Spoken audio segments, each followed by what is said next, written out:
Breaking Okay. news. Oh, okay. Can you hear me now? I can. Okay. So I've got a little rant I'd like to start off with. A little experience I had the other day. I think it'll go with our topic. All right. So I got to set the stage here a little bit. I just finished listening to an audiobook called A Renegade History of the United States. And this book basically lays out the case that if not for a bunch of people throughout history that didn't follow the rules, we probably wouldn't have a lot of the freedoms that we have, because we needed people like mob bosses and moonshine runners to, break the law during Prohibition so we could, have alcohol, for example, today. So I listened to this book, and it's like 12 hours.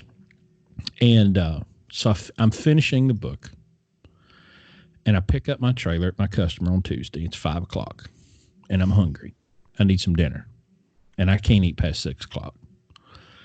And the only thing in front of me is a McDonald's, and I'd rather drink, bath water than eat McDonald's. But then I remembered there's a Subway, and I look, and it's like 40 miles. I'm like, okay, it's perfect.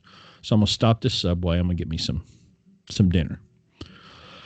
So I literally, on the way over there, I finished this book. So I've got all this renegade stuff in me. I've been thinking about all the lawbreakers, So I walk in this Subway, and the woman is taking fresh bread out of the oven, and it's my favorite kind. And I think, wow, I'm gonna get fresh bread. Cha-ching. And so I walk up, and now, mind you, she has her hands on a tray of hot bread, and she looks over her shoulder. She goes, "We don't have any bread." Okay. And I said, "Well, it seems like you got 5 or 6 trays right there." "Oh, well, I'm not allowed to sell this." And I said, "Do tell, please enlighten me why you can't sell that delicious smelling fresh bread." "Well, it's if the I can't sell hot bread. If the health inspector comes in, I'll get in trouble and lose my job." And so I said, "Well, maybe the health inspector's a fascist Nazi, and you might not have to pay any attention to what he says." And the look of horror on this woman's face, like, how dare you want me to violate the rules and call our leaders fascist Nazis? Right. Yeah. How dare you? You question authority. And I said, "Well, okay, well, what can I have?" "Well, we've got some bread in the back. I'll see if it's cold. If it's cooled off, and I can sell it to you." So she comes out with a plain old piece of white bread, and I'm like, whatever, I'm hungry. I've got to have something to eat right now. So she makes my sandwich, and she says, "Do you want it toasted?" I'm thinking, "Do you want it toasted?" Wait a minute. Wait a minute. I thought, as in heated up, right? As in hot, yeah. And so I made her toast it twice, just so it'd be really hot, And I'm thinking, look, I get that there are rules meant to protect people from stuff, okay? But, and who knows? I could have been a secret agent, coming in to try to get her to violate the rules and sell hot bread. But, it's just ludicrous. And it made me think of the other day, or a few years ago. It's probably 2013, and I took a bunch of loads into Canada, and I would run straight north out of like Spokane. There's some U.S. highway that would go up through there, and not much, kind of a rural area. And there's this one intersection where there's this, it's like a big convenience store truck stop kind of deal, and inside is a Hunt Brothers Pizza. Mm-hmm. And I wasn't buying a pizza, but I was in the store, and I noticed this sign, and it said, if you want to use your what do they call that welfare food card? Oh, Snap EB, card or something. Snap card, EBT, whatever it is. Yeah, I know what you're talking about. If you want to use your card, we can't sell you a hot pizza. But if you'll use your EBT card to buy the cold pizza and then hand it back to us, we'll heat it up for you. We'll run it through the oven. In other words, you got to buy a grocery. You can't buy fast food. Right. You can't buy food that's prepared food. Prepared. Yeah. So all this made me think of, because we've been on this idea of this topic about just ignorance being really a preference in 2020 with an unprecedented level of access to information. Yeah. If you're clueless, it's because you want to be. You have no desire to find the truth or even look for it or context to give you, some truth. But it just, so this is something that we've been kind of wanting to rant on. So does that set you up for where you want to go? Oh, man. That's a great big target. Geez. Well, you're right. Okay. I saw a meme somewhere on Facebook. It talked about how it used to be we blamed everybody's stupidity on lack of knowledge, lack of access to knowledge. Yeah. Guess what? It wasn't that. No. It didn't turn out to be that, okay? No. We were wrong. We were wrong. Right. I mean, well, let's focus it in on what we do, okay? Right. Now, we talked to a young man today. I'm sure he's a great guy, but I'm gonna use him. I'm gonna use him as an example. And if you're listening, I'm not picking on you, but you're just the freshest thing in my mind. But the guy bought a truck. Now he goes to Lone Mountain and he buys a truck. Okay.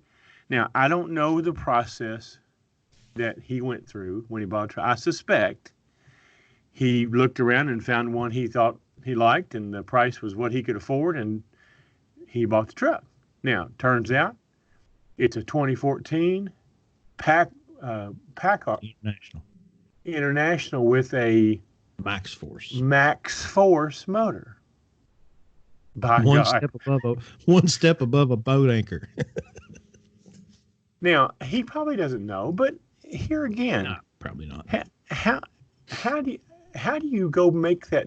How do you make that decision and not tap in to the resources that are available for free online and find, I probably doesn't have any idea what the rear end gears are. Probably doesn't have any idea, what I'm saying is that we make these decisions without informing ourselves of all the information that's available to us. And then down the road, when we have a problem, then we want to get into, well, maybe I should have had more information when I made that decision.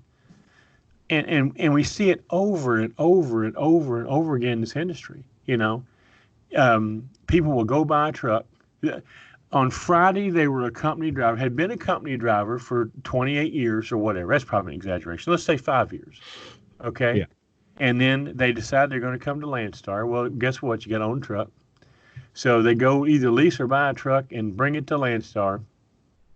It's their first time ever owning a truck. First time ever being in business.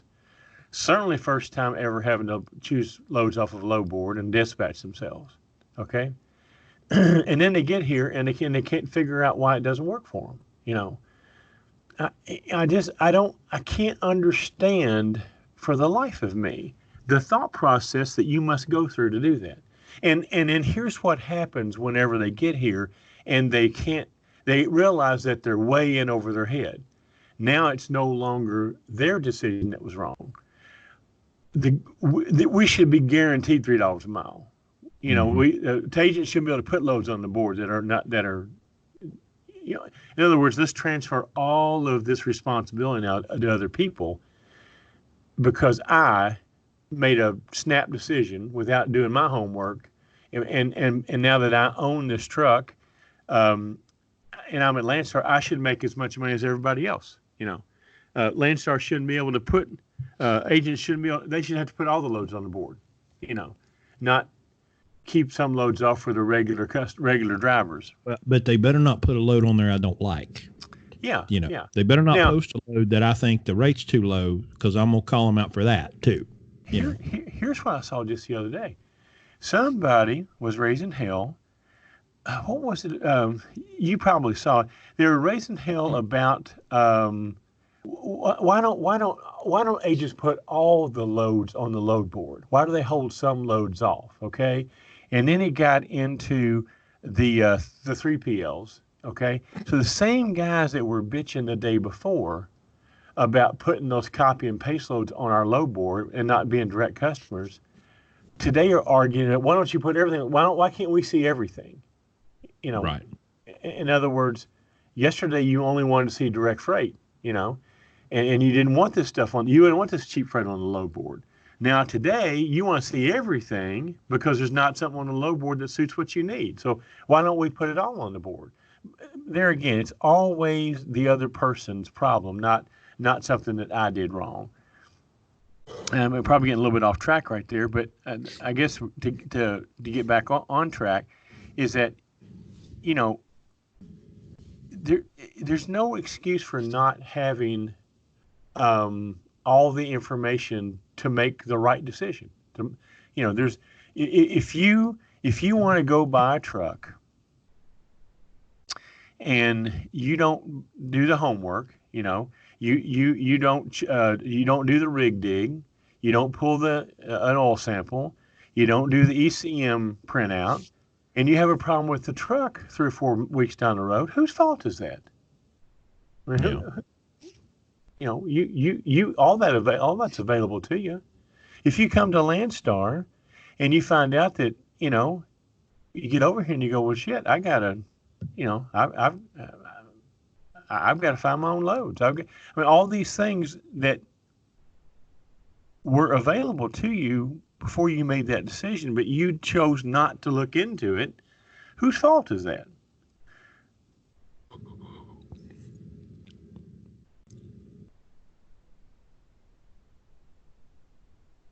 Yeah.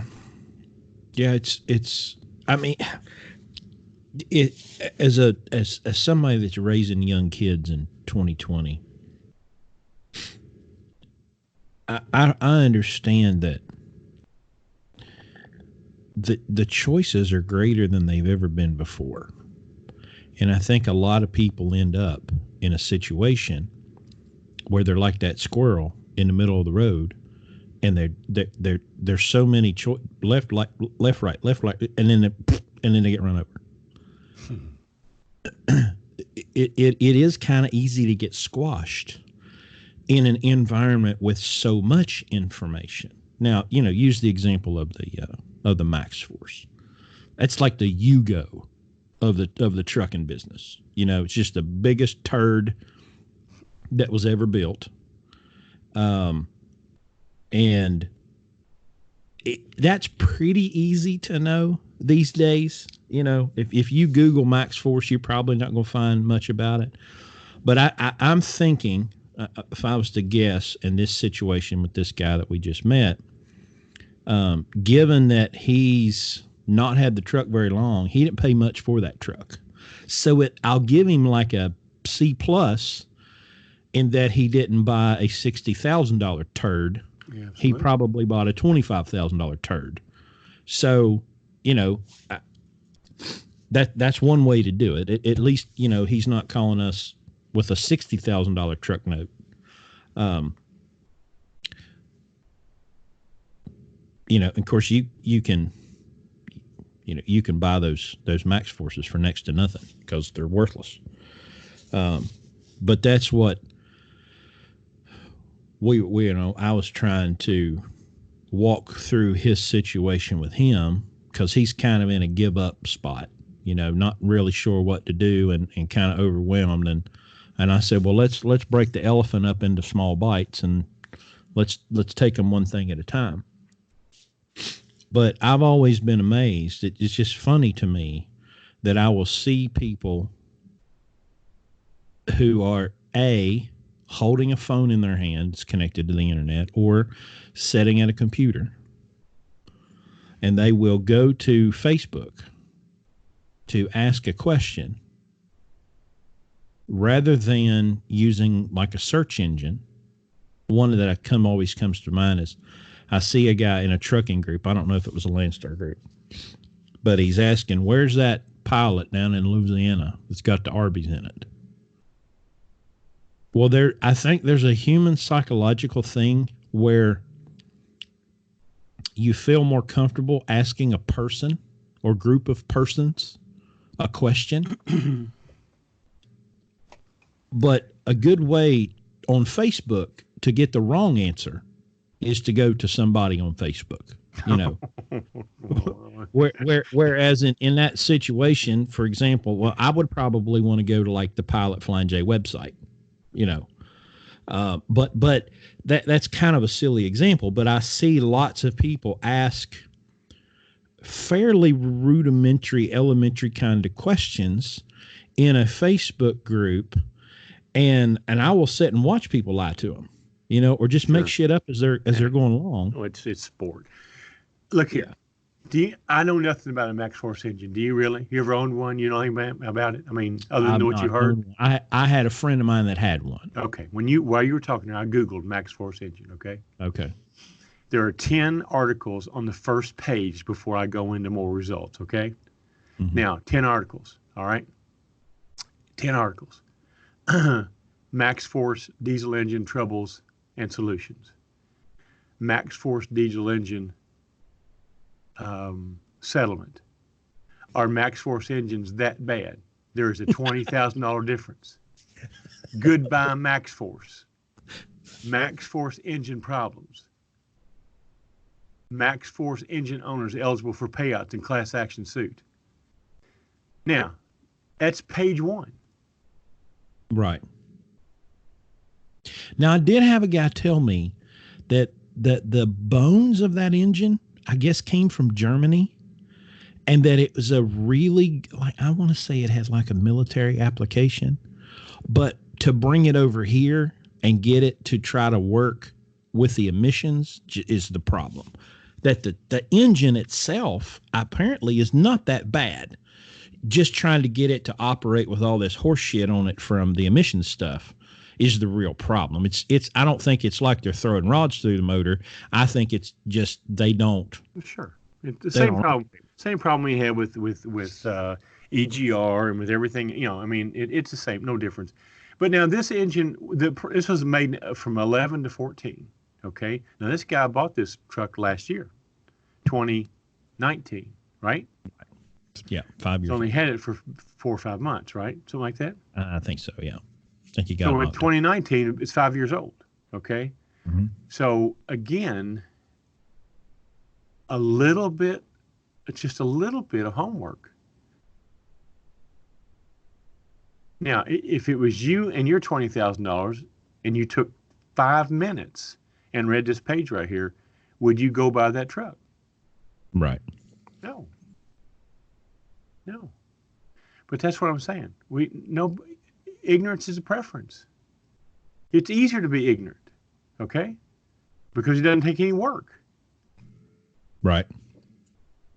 It's easy to go buy a truck and come to Landstar and then blame everybody else for the reason you're failing because you didn't realize that you now were a business owner. You know? Somebody gets on Facebook and goes, I'm gonna put a driver in my truck.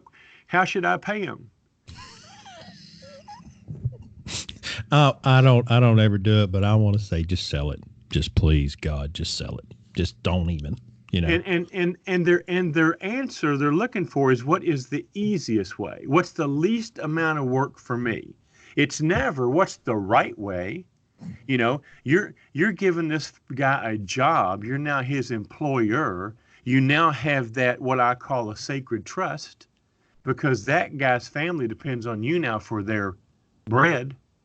And you're looking at it only at what's easiest for you, you know? Right. Again, ignorance is a preference. Okay, it's not just people buying trucks. Here's a person who wants to become a fleet owner and doesn't even understand that you're not putting a driver in your truck. Let me use an analogy. We talk about people all the time that they're company drivers and they become owner operators. So there's an identity change there that has to go on for them to understand that. Now you're talking about a owner operator, a truck owner that now wants to become a fleet and an employer. He's gone from independent owner operator, self-employed contractor to employer. There's an identity change that has to take place here. Okay. Yeah. You know how many decisions I make every day that I have to think about what the ramifications are to my 5 drivers, not me. You know. Right. You know, there is a I don't know the word to use. There's just a change in your mentality that has to take place if you're going to become an employer. And guess what? It's got nothing to do with how you're, whether you're going to pay them with a com check or set up payroll. I mean, there are certain things, there are certain requirements that you have to meet to have an employee. Again, I can Google it right now and tell you. If I didn't know, I can tell you in 30 seconds what those are. But the people who prefer to be ignorant would rather go on to Ignorant Book so that other ignorant people can tell them their opinions, because there's nothing more comforting than for ignorant people to be around ignorant people. Why don't research it. Don't go online where all of the answers exist and find it. Just go on Facebook and ask a bunch of other numbnuts. What do you think? I had a situation where Landstar is, for some of the, I know the reason, but there's a charge now between Comdata and the fleets to use com checks, and I guess it's just happening, and so Landstar now is restricting the number of blank checks that you can just call up and get. As a fleet, I used to call up and get a couple hundred at a time. Well, the last time I tried to get in, they wanted to send me 10. I'm like, guys, I write 10 in a week. That's not gonna work. So I can't get anybody there. Nobody in the department that I normally talk to has the power to give me anything more than 10. I can send you 10. You can call every day. I can send you 10, but I can only send you 10. I'm like, well, that's stupid. Okay, so I go on Facebook, and after trying to reach the department head of this department, and she evidently didn't get my messages or whatever, but so I posted on Facebook, and of course the point I'm trying to make is that Landstar's fourth quarter earnings was $900 million. Okay, $900 million. It was down from 1.1 billion to 900 million. Okay. Yeah. These checks cost 12 cents a piece. We found out. Okay. Mm-hmm. So now I'm running 5 trucks at Landstar, and I'm making money for Landstar every week to the tune of, I don't know. Well, we're doing 25,000. 26,000 times 35%, a third. So we're looking at $6,500 a week, $7,000 a week. I'm making. Mm-hmm. Landstar's taking. Yeah. Right. From me. Mm-hmm. And so my question was, when did the policy change? Why is there not a provision for fleet owners or agents or people who are high volume users of these com checks to be able to get more than 10 at a time? So that was my point. My point wasn't how can I go around and scrounge up a check? Okay, everybody wanted to tell me, oh, you can go to TA and ask for them.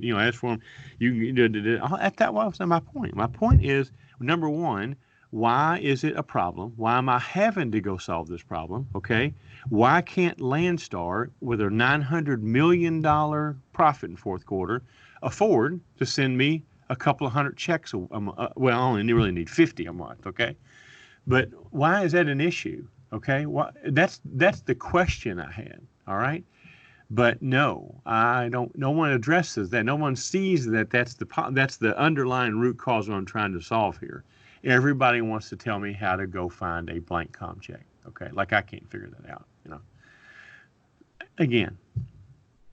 Well, and if we look around us, just this week, we're in March of 2020. For those of you listening in the year 2072, we're in March of 2020. Okay, and just this week, Garth Brooks put on a Barry Sanders football jersey, and people on the internet came unglued because it had the name Sanders and the number 20, which was Barry freaking Sanders' football number. And when people would say, guys, it's not Bernie Sanders, it's Barry Sanders. He ought to know better, Yeah. And at the same time, we got all this coronavirus nonsense, and you got people that don't want to drink Corona beer.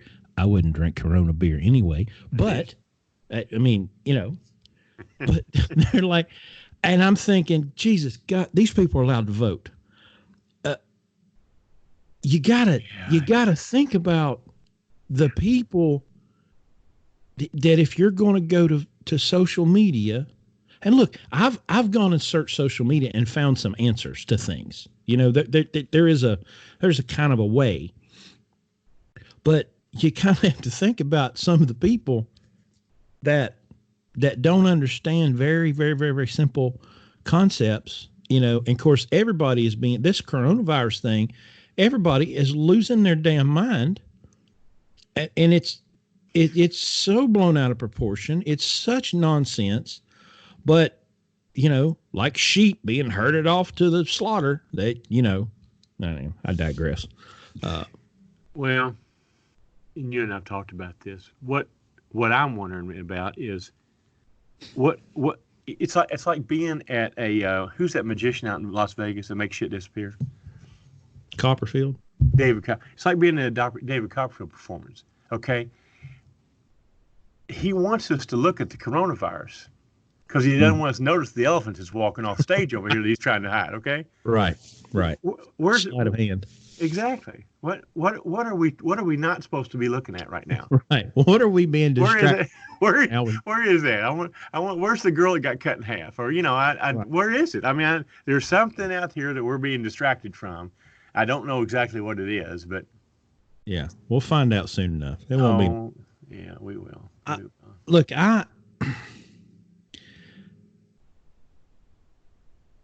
when I came to Landstar,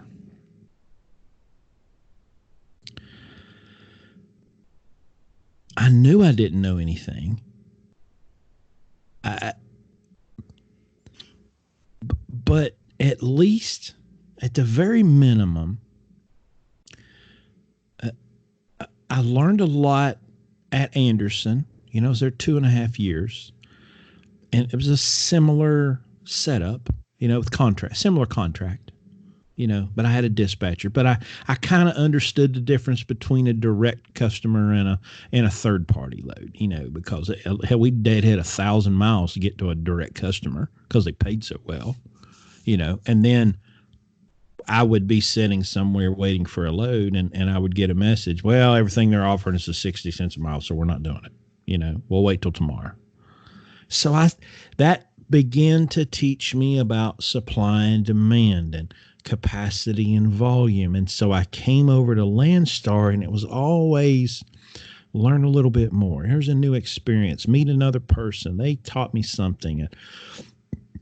Building relationships with agents, building relationships with mechanics, because it's like in the practice of doing something, you're working with an agent, you go to their office, you see what they're doing. Our girl Carrie, she showed me what it's like, how you build a freight bill. I'm like, how do you do that? She's like, well, sit down here, I'll show you. And she showed me how to post a load, and she showed me how a freight bill works. But if all you do is create a bubble in which you're the only person in it, and then you start believing everything you think, God help you, And then you're convinced that, as you say, the axis of the Earth goes right through the middle of your precious little head, and Right. and you're the only one that exists. Yeah. And if, because like I'll see uh I'll see someone in a group, right? It doesn't even have to be just Landstar, but I'll see a maintenance question or something like that, or where do I find, and I'm thinking you need to build a relationship. Yes, you're all over the place, but you've got some kind of central, even if you live in the truck and you got a PO box somewhere, there's got to be one place that you're going to frequent. Well, you need to dig in there and go build a relationship with a shop, because y'all, that's worth its weight in gold. If you just have one shop or a couple, through Kevin, we learned about, oh, there's a guy here and a guy there in the shop, and uh but I have a guy I can text. I can send him a picture, and oh yeah, here's what you do with that, and here's what that's for. That those relationships with agents, and I guarantee you, if you're a BCO and you're listening to this, and you work with an agent a few times, they'll answer your questions. I bet you they'd be happy to hear your questions and explain to you how things work. But if you're not willing to ask those questions, and even worse, not willing to hear the answers, you just want to be pissed off all the time, and you want somebody to blame, well, nobody can help you. No, there's no cure for that. But if you don't seek information, you can't learn how to discern, because discernment is a big deal, because when you have so much information, well, you have to be able to determine the difference between the good information and the bad information. And I've gotten to where now, I can talk to somebody for 30 seconds and tell if they're full of shit or not. It's a gift that comes from this industry, because you spend so much time in different places with people you'll never meet. You just learn really quick. Talking to somebody for 30 seconds, like, oh no, he's an idiot. Walk away. But Yep. There's all of this technology is so wonderful for communication, but you've got to communicate. You've got to allow for there to be a two-way street, and you got to be willing to be wrong. I've been wrong about a lot of stuff, and it cost me a lot of money. I got tired of paying stupid tax, as Dave Ramsey says. Well, the problem with being on social media and being ignorant is that then you defend your ignorance. Yeah.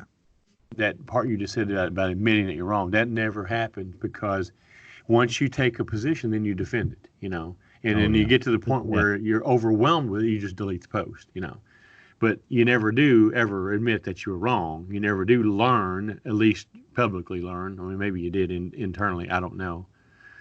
I don't know. Getting back to what we're talking about, there's so much information available now for free. I mean, it takes so little effort. Why would you not arm yourself with the right answer? And all the time you waste getting the committee of they to give you their opinion, you could have found the right answer in a fraction of that time and have the correct answer. And then, by the way, now you're the authority. Now you can go on social media and put the right answer out instead of perpetuating all the crap, that you're getting anyway. I just don't understand why, and it's not like truck drivers haven't got time. You sit in the seat for 11 hours a day, I mean, how hard is it to, listen to an audiobook for a few hours and learn on a subject matter, wherever it is. You know, if you're going to go out and buy a truck and become an owner-operator and go to Landstar, I mean, why would you not check out everything you possibly could check out about business, about trucks, about this, about, I mean, there's so many things you could prepare yourself for before you get here, so that you don't end up on Facebook telling everybody how, you know, how shitty things are at Landstar. Well, it's amazing in the with what's available now, what you can learn from a conversational aspect. I mean, like the Joe Rogan podcast, where two people will sit down for 3 or 4 hours and have a wide-ranging conversation, and they talk about their experiences. And with something like Rogan, you'll take two people that don't know each other, and it takes them about a half hour to kind of get in the rhythm and build a rapport.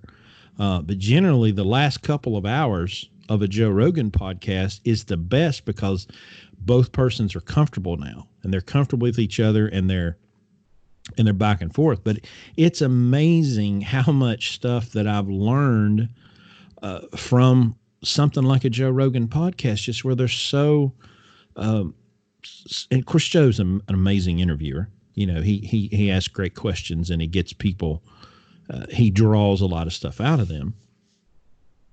But there's so much great content. And I think some of it is programming too, because I know I unplugged from political talk radio in about 2008 or 2009. And one thing that I noticed after I got away from that style of, it wasn't even as much about the content, it was more about the style. Well, left or right, you have a person who has all the answers, right? And they're on the right team. Well, anyone that challenges their belief system gets shouted down and can't get a word in edgewise. Right. Yeah. Well, there's so much of that in the news. If it's Fox News or CNN, Rush Limbaugh or Rachel Maddow, whoever. Yep. That programming, oh, well, I'm on the right team, and I have the right belief system, so I'm right. You can't tell me you're wrong, and if you try to tell me you're wrong, I'm just going to shout you down. Right. Y'all, that don't work. You don't educate yourself that way. You become indoctrinated. You just reinforce yourself that way. Yeah. You know, it doesn't hurt to listen to the other side of the argument and leave your colored jersey off. You know, I've made this analogy before. You know, the reason I don't like to get into political or religious discussions is because everybody wears a red jersey or a blue jersey, and nobody can put on a gray jersey. And you're never going to get the red jersey people to listen to the blue jersey people, or vice versa. They're not going to do it, because once they see the jersey you're wearing, everything else blocks out. Okay, you know, all the other senses go away except for sight. You can't hear anymore. You know, now you can still talk, but you just spit, you know, your talking points. But it'd be nice if you could go into a situation like that and not go into it already biased, and just go, hey, let me listen to your part.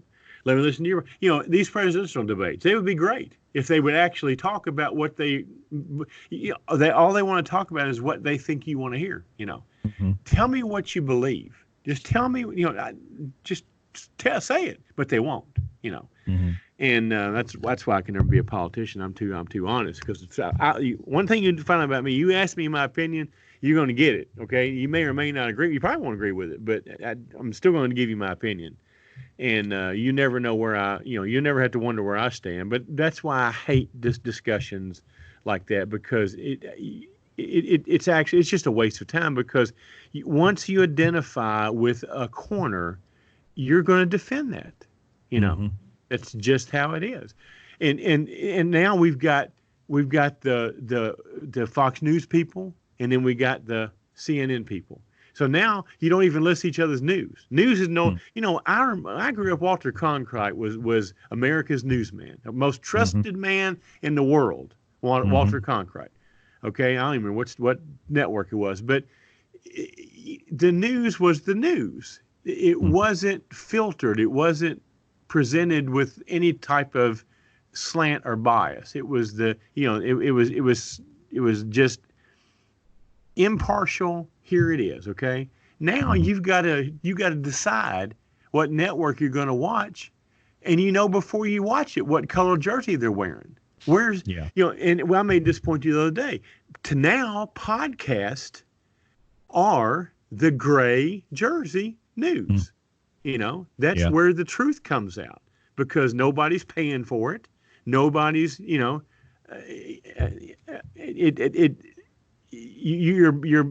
more likely to get to the bottom of something.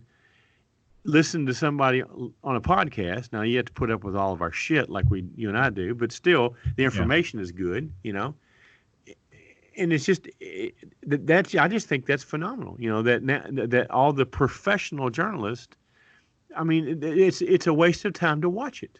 You know what they're going to say before they ever say it. You know exactly what angle they're going to take. They're going to promote this and not report anything that's going to hurt their position. So you don't get the whole story. You just get the part that they want you to hear. That's what makes like the No Agenda podcast so great, because they will play all of the clips, from the BBC and Al Jazeera and ABC and NBC and CBS and Fox, and then kind of deconstruct it. Mm-hmm. And that's such valuable content, because of course they have no agenda. They have no advertisers. They're a completely listener supported podcast. And so there's no advertisers that tells them that they can't talk about this, talk about that. And if you ever want to know what's really going on with something, go check out No Agenda, because it's that unbiased, unfiltered reporting that we should be getting from journalists, as I use air finger quotes. I remember this experience that I had. I had unplugged from talk radio for a couple of years. This was probably 12. And I stopped and I saw a family member that I hadn't seen in a long time when I was out on the road. And so we're sitting around the kitchen table. And they said, well, who are you going to vote for? And at this point, I still voted. And I said, well, I was kind of looking at Ron Paul, and oh my God, well, you can't. And I thought, so I tried like a moron.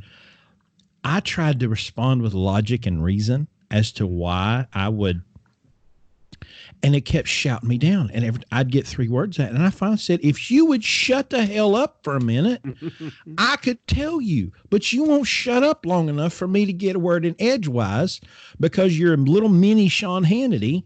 And anytime somebody says 2 words you don't like, you just shout them down. And I said, so you can either shut the hell up and I'll explain it to you, or we can just end the conversation now. And they just looked at me like I had 3 heads. Like, why would I allow you to espouse an opposing viewpoint? That this is foreign to me. How, that right. just it fried all the robot wiring in their brain, and they couldn't handle it.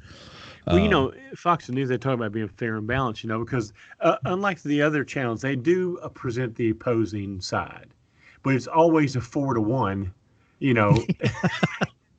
Yeah, they've got the token liberal there, but they've got 4 or 5 times the people there that are the conservative side, and so it's just a slaughter. I mean, it's but at least they go to the effort of giving you the other side. But it's hilarious. And I mean, get back to this coronavirus thing. I'm just so curious what it is right now. Of course, the Hong Kong people have gone away. The protesters. I guess they couldn't find masks and they're afraid to come out. Maybe, I don't know. We were talking today about whether or not we're going to have the truck show or not. I'm going to be so pissed off if they cancel that truck show. They say they're not. I read something about it today that they said no, we're going to advise people how to protect themselves, but we're going to go with it. Of course, that's privately. That's a for-profit private venture. So I mean, I'm sure they're going to. Well, yeah, because I think if you look at a lot of the stuff that has canceled, it's generally not a private deal. It's, Right. you know, it's tied to some college or tied to some, you know, and those people are, that's the biggest sheep running around. Now, somebody canceled today. I'm trying to think what it was. There was something I heard today on they canceled at the advice of their attorneys, legal advice.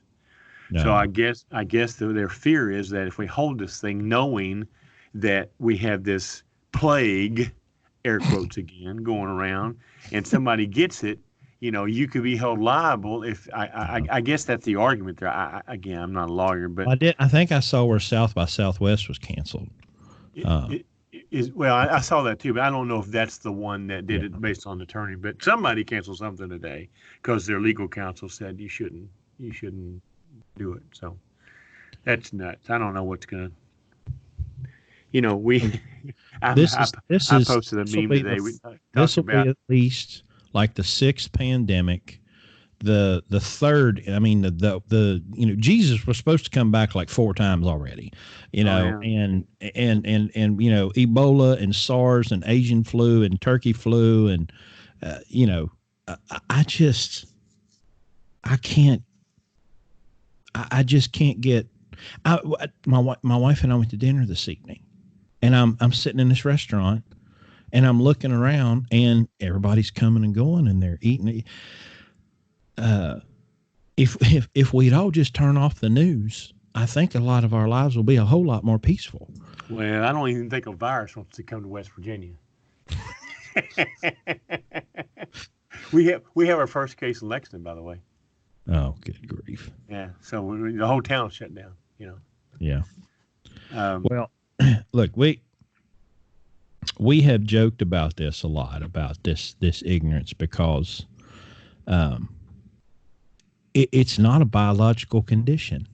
and it's preventable. Unlike coronavirus, this is You don't have to have a mask not to get it. You don't need a vaccine. No, there is no vaccine. Just arm yourself with knowledge. Yeah. Based on experience. That's I think that's part of the issue is it's and because I've kind of experienced that with someone will argue with me about something and I'm thinking, yeah, but I lived this. I literally have this experience, but they'll be like, well, the experts said, and I'm like, look, I've forgotten more than the experts will probably ever know. Okay. Based on my experience as a truck driver, I don't care that you take a pig and put lipstick on him and call him an expert. That don't mean they know anything. The expert says you shouldn't drive old trucks. Oh, Remember that? yeah. It's, well, my buddy Kevin, he always says this, and it makes a lot of sense because people don't do it. But when people give you this bullshit, and they want to give you this reason, he always says, just ask one easy question. Why? Tell me why. And if they glass over or they start, if your bullshit meter goes off, that they don't have any idea what they're talking about. They're just repeating what somebody else said, Right. and they don't have any idea why. We get this all the time when we're trying to defend our business model. So it's not something we dreamed up and said, well, and we're out here trying to perpetuate some theory. We're doing it. I have done it for 10, 11 years now. Okay. And so, not only I, but I have a network of hundreds of other owner operators that do the same thing. We know it works. The things that we recommend, it's not because somebody didn't pay us, but I can assure you of that. And we don't just, say, hey, go do this because it sounds good. We do it because we've proven that it works and it makes sense. We can back it up with either numbers or science or whatever. We can back it up, That's all. Just ask, just ask for the information and then ask why, you know.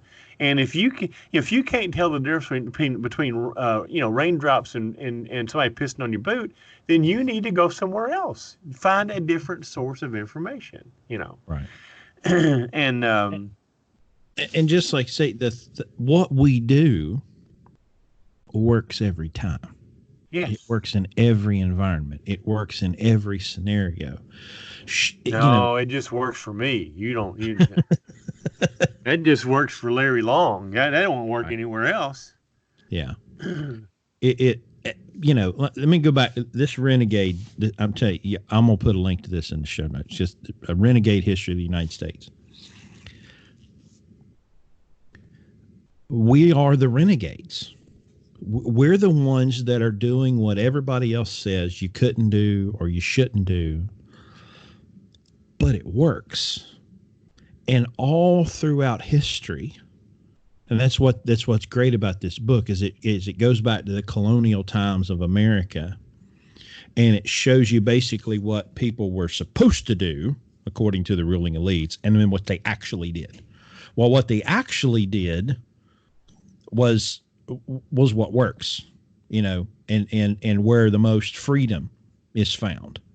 And the whole theme through this book is people, oh, you can't do that. You shouldn't do that. It's not noble and righteous. And everybody's, screw you. We'll do what we want to do, And so as each one of these waves of groups come in from the colonial time where you have all these, the Puritans and the Quakers and these different people, and then you get them together, and then here come Jewish immigrants, and then that screws everything up, and then here comes the Irish immigrants, and then they're the new Jews, and then the Italians come in and they treat them the same way, and it's just this constant cycle of the group trying to attack that unpopular minority. Dr. Ron Paul has a great line in his book, Liberty Defined, that tyranny always begins with the oppression of unpopular minorities. Well, in this case, we're kind of an unpopular minority, Sure. People, Absolutely. but the people, everybody's doing what's normal, which is go buy a new truck, go get big into debt, go, because you have to do it this way and that way. And because I don't want to look like an outlier. I don't want to be on the outside. Well, I need this warranty. Oh, jeez. I need this. I need that. Yeah. So you're telling me that throwing the tea in the harbor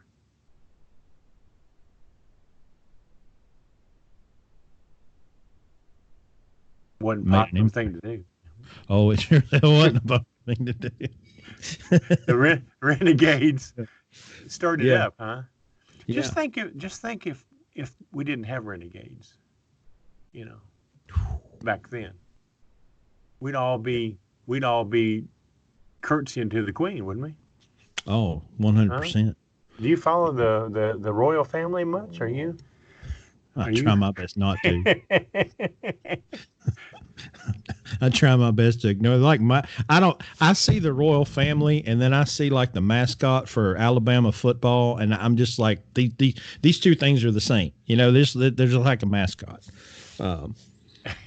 Yeah, I mean this book is so incredible because you're sitting here going, boy, I sure am glad those drag queens had that riot in New York City, because they fought back against the system, and the system is where the slavery is.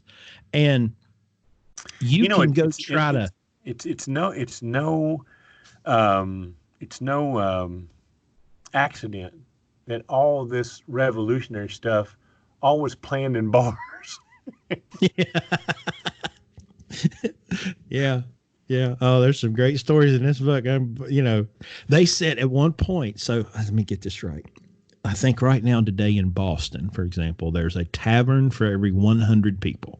Okay. Yeah. In colonial America before the Revolution, there was a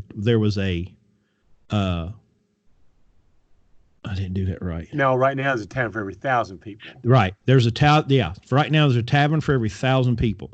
In colonial America, there was a tavern for every 100. 100 people. I mean, it was, I mean, y'all, they came over here and they were having a good time. You know, my son lives literally a mile from where the shot heard around the world in Lexington Concord occurred. So when he moved up there a couple of years ago and we started visiting, we started going to some of these places. And it's very interesting to go in and get the real history from the locals as opposed to what we read growing up, you know. Oh, and it's very interesting, especially in that situation right there, because you talk about some renegades now, you know. Yeah. I mean, you know, a ragtag bunch of farmers basically took on the British Army, professional army, you know. Yeah. That took cojones, buddy. That took cojones. They did not thank them for their service. They hid behind trees and shot them as they marched by. Yeah. I love the fact that we have the ability now, like with my kids, you know, we're homeschooled, and we get to give them that freedom now, and they get to explore, you know. And I kind of feel like we pass up opportunities in this day and time to explore people and their different cultures. And, well, why do y'all do that? Oh, that's interesting. But it's just because somebody does something different don't mean you have to. But you certainly have an opportunity to learn from them and their customs and practices and that kind of stuff. And, you know, I met a truck driver from Iraq. He was an immigrant. He'd been here, I don't know, 15 years. And we're owner operators, right? So we're some parking lot somewhere, we're chatting. And now I know he had a dropped liner in his truck. Same problem I had with my truck. Okay. Well, he had a pressurization problem with his cooling system because the compression from the engine with the blown head gasket was pushing compression into his cooling system. Yeah, sure. Dude, he opens the hood. He had gone to Lowe's and he bought one of those blue Cobalt air compressor tanks. Okay. And he had this thing rigged up, and his cooling system had a pop-off valve. So as the pressure would build up in his cooling system, this pop-off valve would blow, and there was antifreeze all over the place. But he had all these pipes, and he had little they're little, like what you'd see on a race car, the charge air coolers, like you'd put down in the fenders, like this big, look like heater cores. Well, he had those down into the bumper so he could run more air through in all this cooling system. And I looked at him and I said, well, hey, why don't you just get the liner fixed? Why don't you just get it fixed? He looked at me like I had three heads. He's like, but it runs. He runs. This truck runs. I don't know. Why would I? And, you know, but he came from Iraq. Dude came from a war zone. He's over here having the biggest time of his life. Sure. You know, so it's just a different, you know, just fascinating. Some of these Eastern Europeans, y'all. I mean, you meet some of these guys and they'll be out there rebuilding the engine in the truck stop parking lot. They don't give a damn, you know. So there's a lot we can learn from people if you're willing to reach out and have relationship, you know, and stop being ignorant. Yeah. And there's another, you just gave us another good example of ignorance. How many people have you heard complain about Landstar agents who have a thick accent? Mm-hmm. You know, so I mean, automatically they're a shyster, you know, with cheap freight, and I don't trust them, because they answer the phone, they got a thick accent. So automatically, you know, that decision's already been made that, well, I'm either going to hang up or, you know, I'm going to get screwed on this load, you know. Yeah. Just because I do love you'll call it a really thick accent. I'm like, what's your name? It's Bob. I'm like, your name is not Bob. Okay, Yeah, it's not Bob, it's not Jeff, Steve. it's not Yeah, Tim yeah, or yeah, Steve. Okay. yeah. And then have one guy with a really foreign name, and he's like, "Hey, man," I'm like, Right. So, yeah, it's y'all, the world's a big place, but it's getting smaller every day, and Well, let's give an update on our situation. oh yeah, good. We have filled our vacancy, and we're very excited about it. We'll probably let you know a little more about it as it happens here, but just want to let you know we still plan on adding several trucks this year. We're still would like to hear from some of you guys and ladies that would like to come and be part of our program. Remember the last podcast, though. Remember, we're not hiring truckers, and we don't have a trucking job. But if you're interested in changing your identity from a truck driver to a business owner, we'd like to talk to you. And so, just because we filled the position, don't think that that's the end of it. We still are going to have more openings this year, and we're still looking at lining up those folks. So keep those cards and letters coming. And if you're interested, go to the website. You are listening to the podcast, so there's a form there you can fill out. Let us know you're interested, and we'll set up a phone call or an interview with you and discuss your situation and put you in the queue. So, yeah. Well, that sounds like a pretty good place to end it. Send us an email if you need to, Larry, Chris at what I just do, Don. Oh, you're still there. Larry at BlueRibbonLogistics.com, Chris at BlueRibbonLogistics.com. There you go. We're on Facebook at Blue Ribbon Logistics on Facebook, and our website, www.blueribbonlogistics.com. All right, there we go. See y'all next time. See you.